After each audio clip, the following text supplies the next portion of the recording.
नमस्कार देवियों और सज्जनों, आपका स्वागत है मेरा इस चैनल में जिसका नाम है मनी लेंस। मनी लेंस में हम बातें करते हैं शेयर मार्केट से जुड़े हुए खबरों के बारे में। तो चलिए शुरू करते हैं। सबसे पहले हम देखेंगे कि जो ईरान और इजराइल के बीच जो युद्ध हुआ है उसका हमारे देश पे और हमारे बाज़ार यानी स्टॉक मार्केट पे उसका क्या असर पड़ने वाला है, उसके बारे में थोड़ा सा चर्चा करेंगे।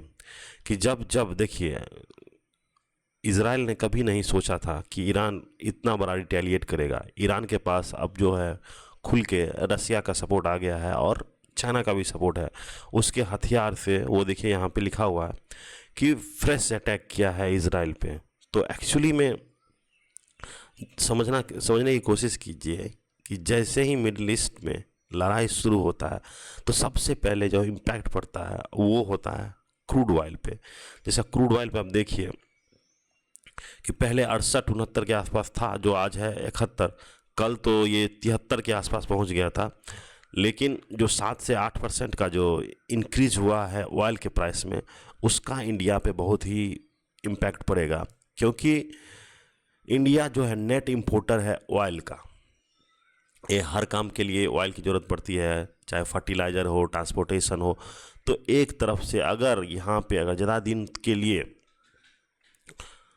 ये लड़ाई चालू हुआ, अगर ज़्यादा दिन चला, तो हो सकता है कि हमारे देश में इन्फ्लेशन बढ़े, क्योंकि ऑयल का प्राइस बढ़ गया है। और दूसरा बात है, जैसे ही इन्फ्लेशन बढ़ता है और ऑयल का प्राइस बढ़ता है, वैसे ही हमारा डॉलर भी क्या हो जाता है, हमारा रुपीज़ क्या होता है, डॉलर के अगेंस्ट डिप्रेशिएट करने लगता है, यानी कमज़ोर होने लगता है। तो जहाँ देखिए 85 के आसपास था, वो बढ़ के हो गया है 86। तो अब आपको ऐसा नहीं समझना कि जैसे ही हमारा रुपीज़ डिप्रिशिएट किया है तो चलो भाई आईटी सेक्टर खरीद लेते हैं, क्योंकि आईटी में हमारा क्या है, नेट एक्सपोर्टर है। तो एक्सपोर्ट करने से हमारा रुपीज़ जो है अगर कम रहता है तो हम लोग को उससे फ़ायदा होता है। लेकिन फ़िलहाल अभी आपको आईटी के सेक्टरों से दूर रहना है, क्योंकि आईटी का सेक्टर का अलग ही चल रहा है, क्योंकि उसमें एआई और जो छटनी के कारण जो एआई के सेक्टर में प्रभाव पड़ रहा है वो बहुत है, वो इतना जल्दी निपटने वाला नहीं है ये। तो अभी फ़िलहाल आईटी सेक्टर से दूर रहना चाहिए। और एक और चीज़ है कि यदि आप हो सकता है कि आज जब मार्केट खुले तो मार्केट थोड़ा सा गिरे,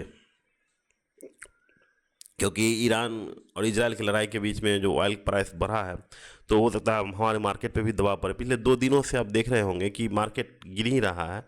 तो आज अगर गिरता है तो अगर आपके पास अगर फंडामेंटली स्ट्रॉन्ग शेयर्स हैं और वो अगर नीचे की तरफ गिरे हुए हैं तो खरीद लेना चाहिए। ऐसा हम इसलिए बोल रहे हैं कि इजराइल ने भी बोला है कि ये लड़ाई जो है 12 दिनों के लिए चलेगा, 12 से 13 दिनों के लिए चलेगा। तब तक हम क्या करेंगे, ईरान के न्यूक्लियर फैसिलिटी को तबाह कर देंगे। तो 12 दिन से ज़्यादा हम नहीं चलाने वाले हैं। और दूसरा तरफ आप देखिएगा कि यूएसए भी अब ये कह दिया हो कहेगा कि भाई आप लोग एक, जैसे इंडिया और पाकिस्तान के बीच जो डील हुआ था, जो जिससे वार रुका था, उसी तरह का ये बोलेगा कि भाई वार रुकवाने के लिए आप लोग भी एक डील कर लें। तो ये ज़्यादा दिन तक चलने वाला नहीं है। अगर मार्केट में कभी भी आप देखते हैं करेक्शन है, तो एक्चुअली में ये एक समय होगा आप लोगों के लिए कि आप ज़्यादा से ज़्यादा बाय करें। दूसरी खबर ये है कि बंदाता का एक खबर जो है देखें, उससे हमारा जो तो मूड ख़राब ही हो गया और आप लोग का भी एक मूड ख़राब हो जाएगा। यहाँ पे देखिए कि एक खबर है, कौन तारीख का, ये खबर है 31/5 का। ठीक है, 31/5 को क्या किया है कि इसने जो है प्रेफरेंशियल अलॉटमेंट किया है। प्रेफरेंशियल अलॉटमेंट होता है कि एक साथ जो है 2 लाख, 3 लाख, 5 लाख शेयर जो है किसी को देने के लिए, उसको प्रेफरेंशियल अलॉटमेंट कहते हैं। ठीक है, तो क्योंकि 1 लाख 2 लाख शेयर आपको वहाँ पे नहीं मिलेगा, ट्रेडिंग वॉल्यूम पे नहीं मिलेगा, मतलब ब्रोकर के प्लेटफॉर्म पे नहीं मिलेगा जिस पे आप लोग करते हैं। तो अलग से अगर कोई चाहता है कि हम शेयर लें तो कंपनी उसको अलग से प्रेफरेंशियल अलॉटमेंट, एक मीटिंग बुलाता है, मीटिंग बुला के फिर अलग से अलॉटमेंट किया जाता है। तो वही है कि 15,66,000 इक्विटी शेयर को 2 रुपये के फेस वैल्यू पे, यानी देखिए 351 रुपया 20 पैसा के हिसाब से बेच रहा है।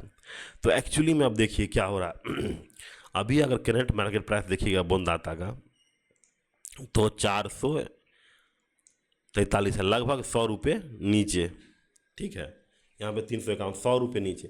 तो एक्चुअली में अब यहाँ पे समझने वाली चीज़ है कि कैसे शेयर को, अपने ही कंपनी के शेयर को डिवैल्यू कर रहा है कि उसका हाई प्राइस क्या है 443 और बेच कितना रहा है 351, यानी कंपनी अपने आप के ही शेयर को कह रहा है कि भाई हमारा शेयर जो है 100 रुपया सस्ता है। तो इससे जो करंट जो इनका इन्वेस्टर्स हैं, जो रिटेल इन्वेस्टर हैं, उसके साथ एक तरह से ये धोखा होता है, क्योंकि कंपनी चाह रहा होगा कि हम जो है 600-700 के आसपास प्रेफरेंशियल लाएँ, लेकिन 600-700 पे प्रेफरेंशियल लाने से कोई आदमी या फिर कोई इन्वेस्टर तैयार नहीं हुआ होगा।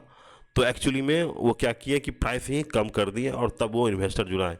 तो अब यहाँ से क्या होगा कि यहाँ से ये प्राइस जो है, पहले देखिए प्राइस धीरे धीरे आप सरकना शुरू होगा और ये 400 फिर प्रेफरेंशियल के आसपास आ जाएगा। फिर क्योंकि देखिए यहाँ पे इसका ग्रोथ कितना ज़्यादा है 96% और 150% तो इस ग्रोथ को मेंटेन करने के लिए इसको लगातार इक्विटी डाइल्यूशन करना होगा। और दूसरा है कि अपना वो डेट लेना पड़ेगा। तो इक्विटी डाइल्यूशन अगर आप करंट मार्केट प्राइस से कम करते हैं तो क्या होता है, इक्विटी का वैल्यू कम होने लगता है। देखिए कैसे कि यहाँ पे देखिए 351 रुपया है, ठीक है, और नंबर ऑफ शेयर्स हैं उतना, तो इक्विटी क्या हो जाएगा, अगर यहाँ पर 600 रुपया रहता और नंबर ऑफ शेयर रहता तो हमेशा क्या रहता, वो ज़्यादा पैसा आपको देता, तो इक्विटी का वैल्यू ज़्यादा होता। तो अब क्या हो गया है, इक्विटी का वैल्यू कम हो गया है।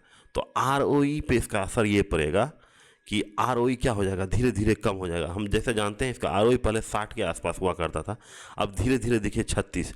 अब ये अगर इसमें जुड़ेगा, ये इक्विटी अगर इसमें जुड़ेगा, यहाँ पे देखिए यहाँ पे 22 से अगर यहाँ पे 23 या 24 होता है, इक्विटी डाइल्यूट करता है, तो क्या हो जाएगा कि इसका आरओई कम होता चला जाएगा। आरओई क्या होता है कि net profit divided by equity, तो इक्विटी बढ़ता चला जाएगा तो क्या होगा, आरओई क्या हो जाएगा, डिप्रेस्ड हो जाएगा। तो आरओई अगर कम हुआ तो आरओई क्या होता है कि एक शेयर में आप अगर 100 रुपया इसमें लगाते हैं और जैसे अभी 36 है तो 1 साल के अंदर आपको 36 रुपया मिलता है, ठीक है।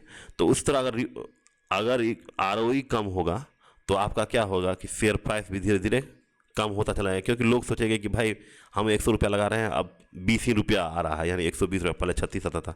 तो धीरे धीरे क्या होगा, कंपनी डिवैल्यूट करेगा और इसका पी बढ़ता चला जाएगा, क्योंकि आप जो है ईपीएस बढ़ा रहे हैं, नंबर ऑफ शेयर्स जो है आप लगातार बढ़ा रहे हैं, और अर्निंग क्या हो रहा है कि वही रह रहा है अर्निंग, ठीक है। तो ईपीएस भी कम होगा तो पी बढ़ेगा, तो एक तरह से ये चक्र चलेगा कि लगातार पी बढ़ रहा है। तो वैसे भी अगर पी बढ़ेगा तो इंसान क्या करेगा, जो इन्वेस्टर है वो देखेगा कि भाई पी बढ़ रहा है तो कंपनी से दूर रहने की प्रयास करेगा। तो फिलहाल मोटा मोटी आपको यही समझना है। और दूसरा बात एक और चीज़ है कि अब जो है सेंटीमेंट खराब हो रहा है, तो अब जो है इसका जो प्रमोटर्स हैं वो देखिए 2000 शेयर खरीद रहे हैं 460 से, मार्च में 8,600 शेयर खरीदे। तो ये सब छोटा छोटा अमाउंट ला के ये इन्वेस्टर को बताना चाह रहे हैं कि देखिए प्रमोटर्स का बाइंग हो रहा है, यानी कंपनी पे प्रमोटर्स का भरोसा है। लेकिन ये छोटे छोटे अमाउंट्स खरीदने से कंपनी के स्टॉक्स में कोई अंतर नहीं पड़ता है, उसके प्राइस में कोई अंतर नहीं पड़ता है। तो इस तरह के अभी फ़िलहाल अगर आप इसमें निवेश कर रहे होंगे तो अपने आप को इससे बचाने का प्रयास करें। अगर मेरा ये चैनल, ये मेरा बात आपको अच्छा लगा तो चैनल को ज़रूर शेयर, सब्सक्राइब और लाइक और कमेंट ज़रूर करें। Thank you, have a nice day.